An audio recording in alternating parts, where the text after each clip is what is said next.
قال شو؟ قال في كورونا، وقاموا ابناء المايسين والمايصات الكوادر الزعماء والاحزاب والتيارات السياسيه والوزراء والنواب والمسائل العكرات كلياتهم اتخذوا قرار بتسكير البلد حفاظا على سلامه المواطن اللبناني. لك أنا عم تعملوا تدابير أمنية مشان أنا ما متش بالكورونا. أنا بدي الكورونا تفوت مني من هون من تمي تتغلغل فيه خلال ثواني وتفقح شيء إلى برا وتخلص من الحياة الخرا. تدابير أمنية شاطرين بشيء وشيء. مشكلة هذا البلد شو؟ بيجي واحد وزير تربية بنفس الثانية بصدق حاله إنه هو وزير تربية وصير بده يربي العمل براسنا نحن الشعب اللبناني.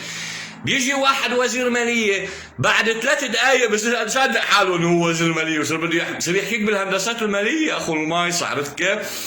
وبصير بده يعمل تكتيك اقتصادي وينشل وينقذ البلد، ينقذك مرض ان شاء الله اليه يقطع عمركم واحد ما احمركم.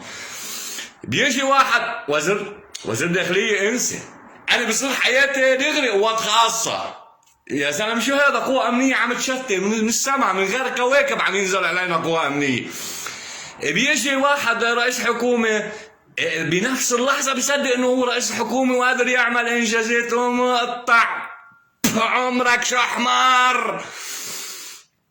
بيجي واحد رئيس جمهورية، لا هذه بدها وقفة لحظة، هونيك الكارثة. هذا لا بيجي هو مع طابع عرفت كيف؟ مصدق خالص. بيجي رئيس مجلس نيابة، لا ما بيجيش هذا صار له هو ذاته 200 سنة وبعد فيه 200 سنة بدكم تتعودوا يا قلبي. مش كل واحد عنده كلمة يحكيها وأنا أولهم. ها؟ أنا شو؟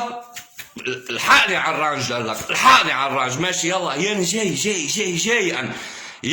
أنت الشعب بده يفهم يصدق حاله إنه هو شعب. أنت المواطن اللبناني بده ينقبر يصدق حاله إنه هو مواطن. شو بعرفني؟ شعب مايس. وين الكورونا؟ وين الكورونا؟ وين الكورونا؟ وين؟